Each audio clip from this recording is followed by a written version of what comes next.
Down in Golden, Colorado, had to drop the truck off for an oil change. Figured I'd take my DJI Avata, cameras, electric skateboard, and go explore Golden. Kill some time. They said it's gonna take close to 2 hours. I'm a little surprised that the roads down here and past down here have way more rocks on them than up in the mountain. Like, I gotta pay attention, man. Way more than I do up there.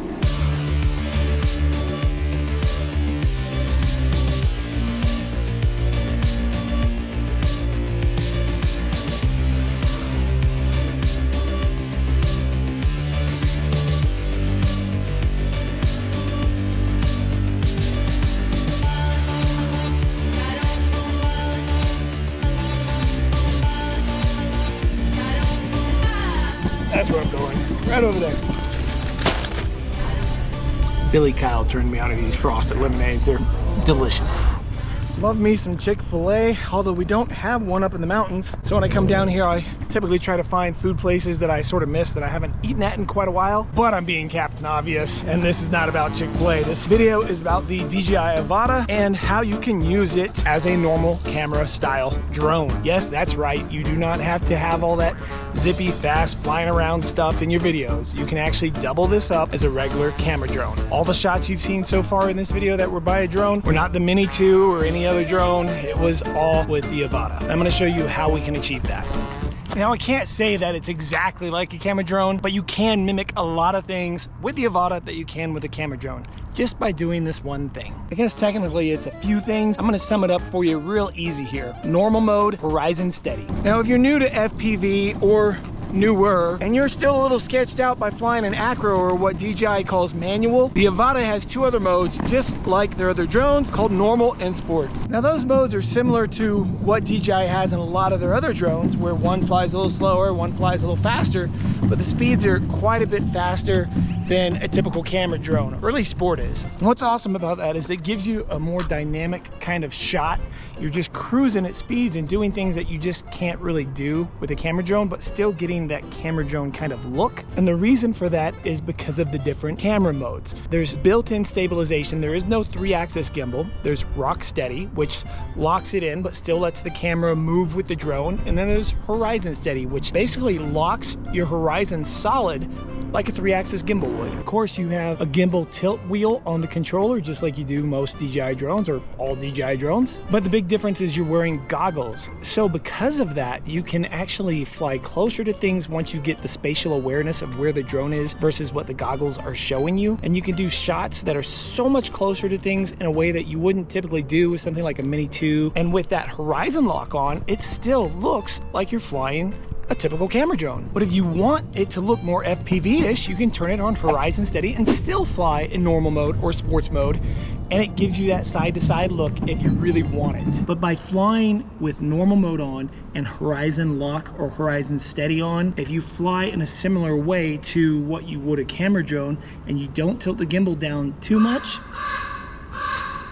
go away, you can actually get pretty similar shots to something like the Mini 2. Now, of course, it doesn't have active track and lots of sensors on it like you would on something like the Air 3, but that's okay. And that's part of why I carry a Mini 2 in the case with the Avata. Not because it has sensors, because it doesn't, but because I can mix the footage in if I want to. If you're doing a video that you need it to go sort of back and forth from a higher speed to a slower speed to a very standard camera drone to a little bit more fast-paced camera looking drone, then it's a great combination of drones. That crow is annoying. What's really so cool about the Avata is that once you sort of get used to flying with the goggles on and you're starting to dive into FPV and you get Rocksteady on and you adjust to the sway and you want to learn how to do true FPV, which is, you know, in manual or acro mode, you can. You literally can change these modes while you're flying. You can hover just by letting go of the sticks and it will just stop.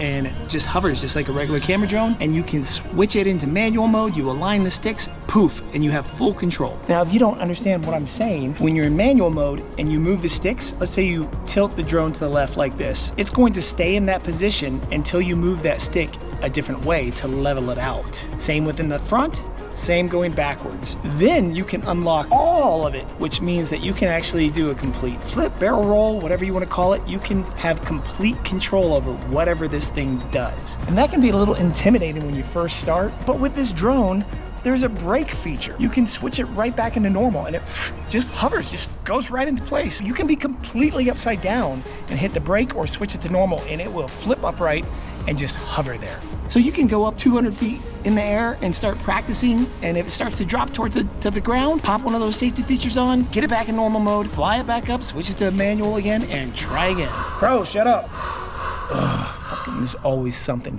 my videos up. Am I really gonna have to go scare him away? Go away. Go away. Go. Shoot.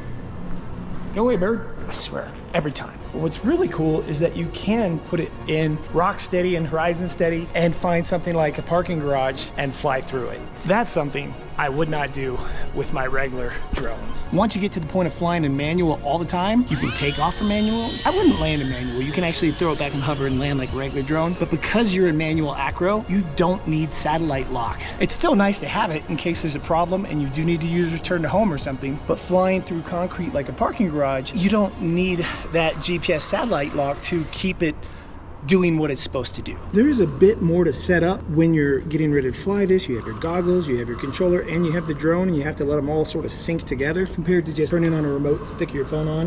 But compared to like a regular FPV, like handmade one or some of the other ones out there, it's still really easy, and it's such a small amount of stuff. You don't need the knowledge of any of the programs on your computer to be able to just adjust all the settings. I personally just want something that works. I take it out, it flies, it does what I want. I'm good. I think this parking garage is going to be the perfect place to show you guys the difference between Horizonsteady and Rocksteady. So I'm going to go ahead and take off, and we're going to do one lap just around this with Horizonsteady on. And as you notice, as I'm turning, banking, the camera's just locked in solid.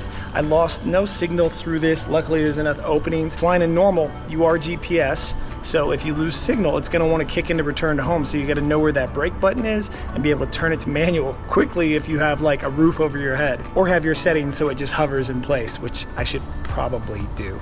So I went through the settings, I put it on land if return to home kicks in, which is great in this situation as long as I remember to turn that back to return to home when I leave. So now I've also switched it to Rocksteady, and I'm going to do another lap around now. And as you notice, we take off. As soon as I make that first turn, you can see the horizon bank. And this is still in normal mode. This is just flying. If I let go of the sticks, it's just gonna hover there. But it simulates the idea and feeling of what we all know as to be FPV, but being able to fly it like a camera drone. And then when you get good enough, which I'm probably not, but we're gonna try it anyways, we can throw this thing in manual and do the same thing, but I have complete control. You have access to the brake, you have access to flip it into normal if there's an issue. The Avata is actually somewhat of a beast. I've taken some pretty good crashes with it and not had any issues either. So one other difference that you're gonna notice once you do make the transition into manual or acro, speed is now adjusted by your camera angle. And I actually went further into that in a video